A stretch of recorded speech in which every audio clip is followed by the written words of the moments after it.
Mindfulness. Chances are, even as you're listening to us right now, your mind is elsewhere.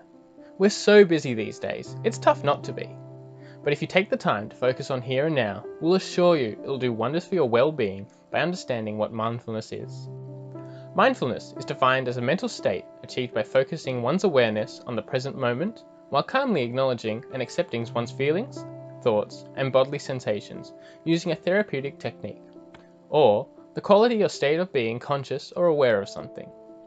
As such, it is an important aspect that we all need to understand if we are to be active in our day-to-day lives and regularly take in the potential of our work, family, and activities. There is a two-part model to mindfulness. The first part of mindfulness means maintaining a moment-by-moment awareness of our thoughts, feelings, bodily sensations, and surrounding environment. The second part of mindfulness also involves acceptance, meaning that we pay attention to our thoughts and feelings without judging them, without believing, for instance, that there's a right or wrong way to think or feel in a given moment. But how do we cultivate and improve on mindfulness as individuals? When you first think of mindfulness, you may be thinking of meditation and yoga with a full-on lotus position and Quranic music in the background. However, this is not the case. Mindfulness is more important on living your life as it really mattered, moment by moment, and be able to continually be able to do this. Let's try this now.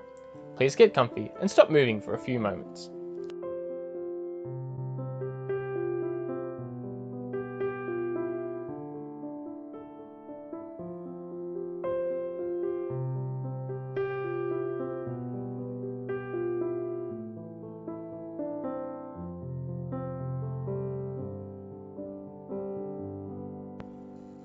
And now come back, and continue being just a little bit more aware of yourself and the world. This is mindfulness. It's taking in everything around you and accepting it and making sense of it. In an interview with Ellen Langer and the senior editor of the Harvard Business Review, Alison Beard, Mindfulness in the Age of Complexity, she highlights a number of ways that mindfulness should be used by managers, where she provides small experimental studies to back up and explain her advice. Langer describes mindfulness as a tool to increase performance in the working environment through boosting creativity and innovation. Many of her ideas stem from the ability of employees and teams to work mindfully on an individual level and do their own thing, which should ultimately lead to a coordinated improvement in the working outcome, compared to that of one where people's creativity is hampered by mindless processes and strict rules. She also highlights how mindfulness makes better managers through a number of scenarios she lays out, whether it be dealing with personal crisis, underperforming employees, or disagreement among teams.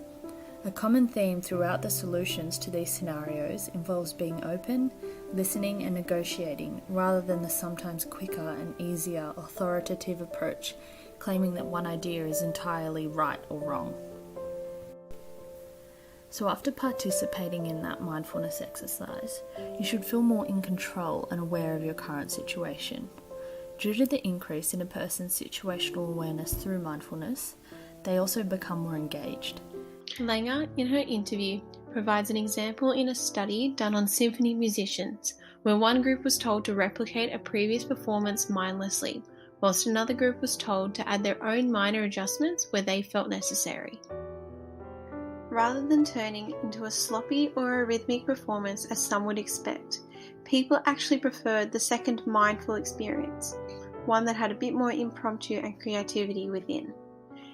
After doing this exercise and feeling more engaged, you may also feel that there is less tendency to procrastinate. This is due to the effect of being mindful when making the decision to listen to this presentation or to complete your assignment, or even something simple like emptying the dishwasher.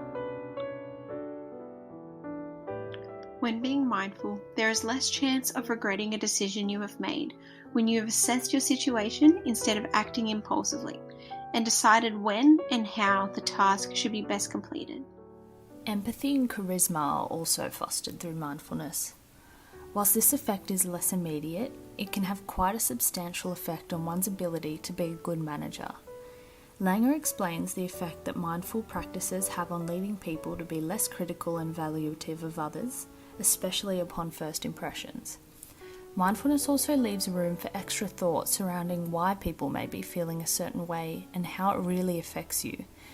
and as a result means that you tend to like others and others tend to like you more. This is especially useful at this time when it's crucial that we are able to understand people's thoughts and emotions and exercise leniency, emotional intelligence, and thus consideration for others. Understandably, it can be hard to stay focused with everything that's going on during this pandemic. There hasn't been a day where we haven't heard about it through friends, people talking on the street, on TV ads, on the news, or even sprawled all over social media.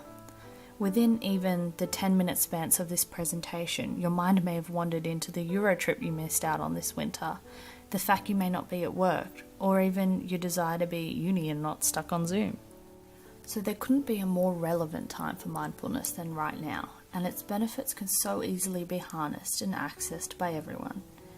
You may feel like you have to multitask now that you're spending more time at home, whether that be doing the washing while watching a lecture or working from home while online shopping just because you can.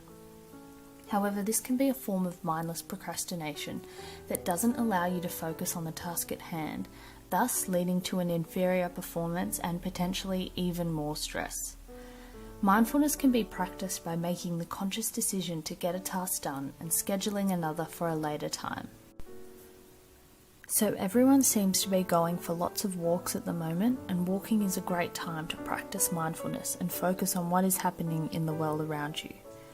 Something as simple as noticing the nature around you can have an instantly calming effect and reduces any overwhelming feelings or information overload that we so often get from staring at a computer or TV screen for extended periods of time.